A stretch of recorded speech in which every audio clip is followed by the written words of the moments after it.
Hello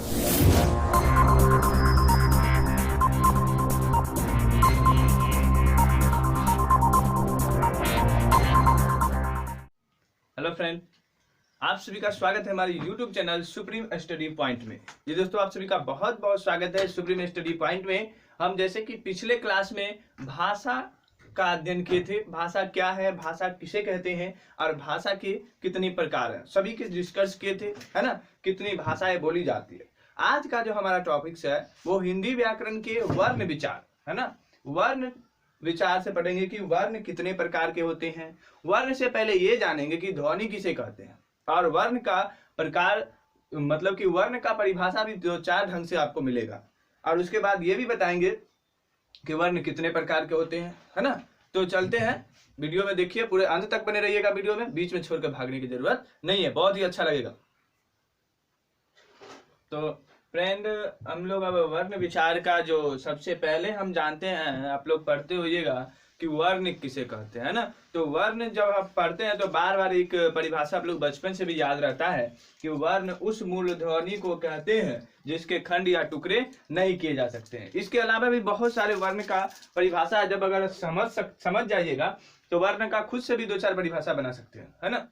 वैसा ही हम कुछ परिभाषा दिए हैं। तो इसमें आपको यह दिख रहा है कि वर्ण उस मूल ध्वनि को कहते हैं। तो सबसे पहले व्याकरण है, तो व्याकरण में एक एक बिंदु और एक एक शब्द आपको मायने रखता है। तो सबसे पहले हमको जानना यह जरूरी है कि ध्वनि किसे कहते हैं, है ना। तो ध्वनि जो है, ध्वनि का परिभाषा ये हम लिखे हैं कि मानव मुख से जो भी आवाजें निकलती है, हम अभी आपको बोल रहे हैं या आप अभी घर पे बोल रहे होंगे या फिर किसी भी तरह से हम बातचीत करते हैं या फिर किसी को पुकारते हैं या हल्ला करते हैं, चिल्लाते हैं, सभी में जो आवाजें निकलती है वो ध्वनि होता है। तो मानव मुख से जो भी आवाजें निकलती हैं वह ध्वनि कहलाती है।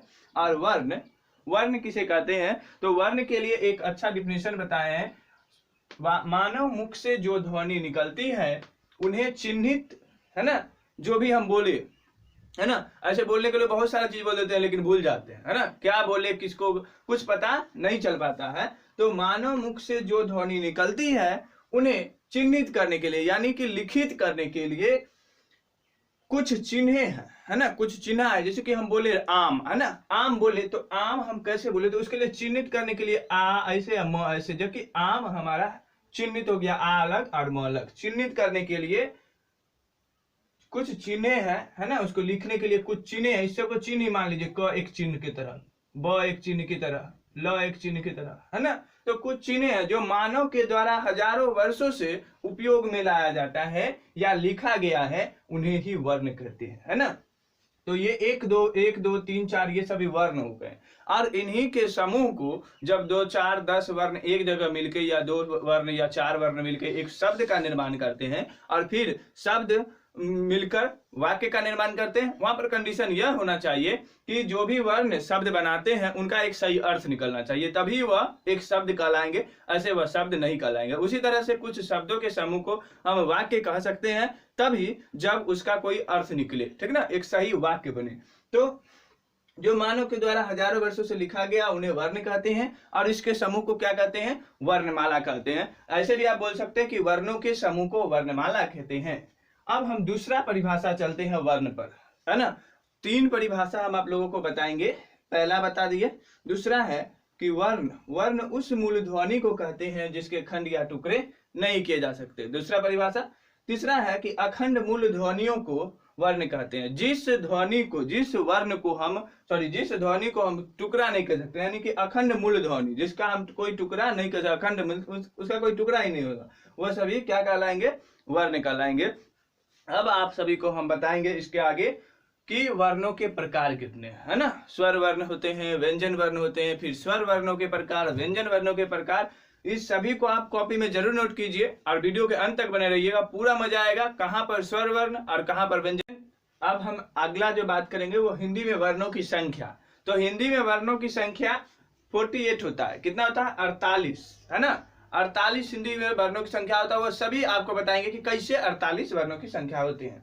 तो सबसे पहले हम बात करेंगे अ आ से यर लव तक का, है ना।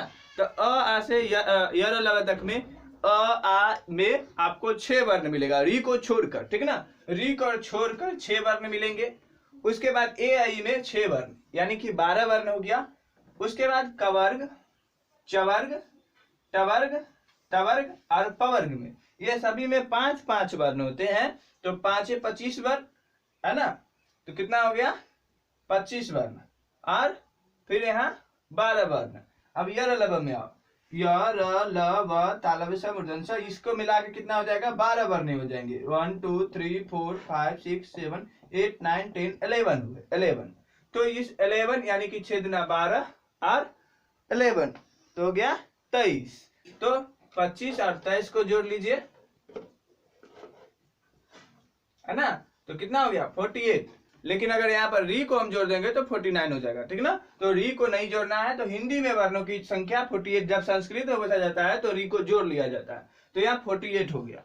अब हम पढ़ेंगे कि स्वर्ण वर्ण किसे कहते हैं। तो वर्ण के 2 प्रकार होता है, आप लोग भी जानते हैं कि एक स्वर वर्ण और दूसरा होता है व्यंजन वर्ण, है ना। फिर स्वर वर्ण के 2 प्रकार होते हैं, है ना, वो होते हैं मूल स्वर और हर्ष स्वर। फिर मूल स्वर के भी 2 प्रकार होते हैं। सारी प्रकार इस वीडियो में हम देखेंगे, वीडियो का अंत तक बने रहिए। तो स्वर वर्ण स्वतंत्र रूप से बोले जाने वाली वर्ण, अर्थात जिनका उच्चारण किसी दूसरे वर्णों की सहायता के बिना हो, उन्हें क्या कहते हैं, उन्हें कहते हैं स्वर वर्ण। और व्यंजन वर्ण उन वर्णों को कहते हैं जो दूसरे वर्णों की सहायता से हो। तो इस बार जो है अभी हम स्वर वर्ण और उनके उच्चारण के बारे में बताएंगे। तो इनकी संख्या होती है 11। स्वर वर्ण की संख्या 11 होता है, वो हमेशा याद रखना है। अ, आ, हर्षई, दीर्घई, हर्षौ, दीर्घौ, री, ए, ऐ, ओ, औ। 1 2 3 4 5 6 7 8 9 10 11। ये 11 जो है आपके स्वर वर्ण है ना। बाकी बात इसके अलावा जो भी मिलेगा आप सभी को, ये सभी क्या है, व्यंजन वर्ण है। तो इनके उच्चारण में कंठ तालु का उपयोग होता है। स्वर वर्ण के उच्चारण में ऐसा ऑब्जेक्टिव क्वेश्चन पूछा जाता है। आप किसी भी चीज की तैयारी कर रहे हैं, बोर्ड एग्जाम से या कॉम्पिटिटिव एग्जाम से, हिंदी जिस भी एग्जाम में पूछा जाता है, व्याकरण का ज्यादा रहेगा। उसके बाद आपको जो गद्य खंड या पदखंड का जो किताब से रहता है वो कम ही रहता है। अगर 100 नंबर का एग्जाम हो रहा है तो उसमें से 60 मार्क्स जो आपका व्याकरण से ही पूछता है। तो अगर ऐसा पूछ देगा कि स्वर वर्णों की उच्चारण में हम लोगों को किस भाग का मतलब कि सहायता होता है, या फिर स्वर वर्ण हम किसकी सहायता से बोल पाते हैं, तो 2 ही है, कंठ और तालु का उपयोग से ही हम स्वर वर्ण को, इस 11 वर्णों को बोल पाते हैं। इसके अलावा इसके जीव ओठ का नहीं, जीव ओठ से इसको नहीं बोला जाता है। उसके बाद है स्वर वर्णों के प्रकार। तो स्वर वर्ण के प्रकार है मूल स्वर, संयुक्त स्वर, 2 प्रकार हैं। फिर मूल स्वर के भी 2 प्रकार है ना। तो चलते हैं उस 2 प्रकार में जो है वो हो जाएंगे, एक हर्ष स्वर और एक हो जाएगा दीर्घ स्वर। बहुत इजी है, लेकिन उसमें कंफ्यूजन बहुत ज्यादा होता है कि दीर्घ स्वर और हर्ष स्वर क्या है। तो देखते हैं वीडियो में दीर्घ स्वर और हर्ष स्वर।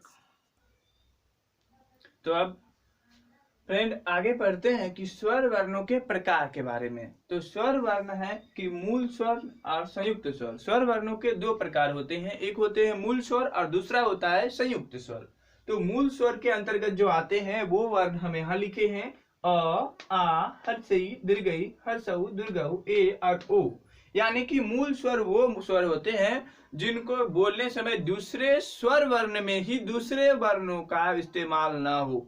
स्वर वर्ण में ही, ये नहीं, व्यंजन वर्ण का परिभाषा अलग होता है। स्वर वर्ण में ही दूसरे वर्णों की सहायता न हो, उन्हें मूल स्वर कहते हैं। जैसे कि अ, आ, हर्षई, ई ऐसे भी बोलते हैं, उ, यानी कि इसमें दूसरे कोई भी वर्ण की सहायता नहीं होता है, ए और ओ। वहीं पर अगर हम ऐ बोलते हैं, ऐ, तो उसमें अ आता है और ए आता है, ऐ। उसी जगह पर हम क्या बोलते हैं, औ, तो औ, यानी कि अ और ओ मिलकर क्या हुआ, औ।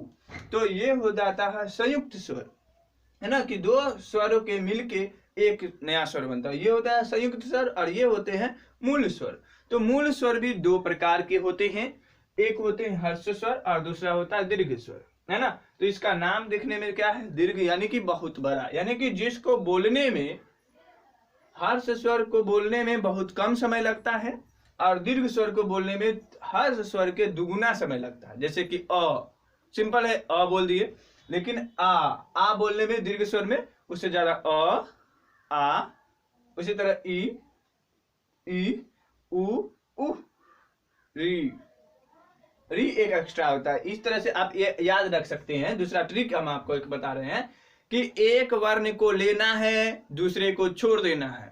जिसको लीजिएगा वो हर्ष स्वर में हो जाएगा, जिसको छोड़ दीजिएगा वो दीर्घ स्वर में हो जाएगा। तो अ हर्ष स्वर, आ दीर्घ स्वर, हर्षई हर्ष स्वर, दीर्घई दीर्घ स्वर, हर्षऊ हर्ष स्वर, दीर्घऊ दीर्घ स्वर। री को याद रखना ही पड़ेगा, तो ये हो जाएगा हर्ष स्वर।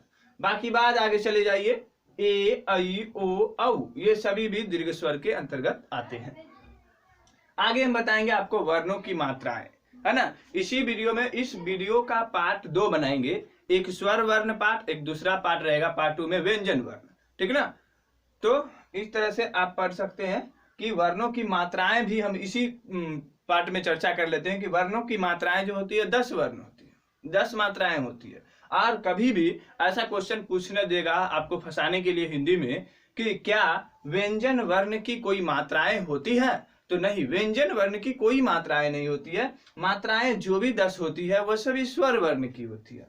स्वर वर्ण की ही मात्राएं होती है, व्यंजन वर्ण की मात्राएं नहीं होती है। और एक बात पूछा जाएगा कि ऐसा कौन सा वर्ण है जिसका कोई मात्रा नहीं है, ऐसा कौन सा वर्ण है जिसका कोई मात्रा ही नहीं है, तो वो अ है।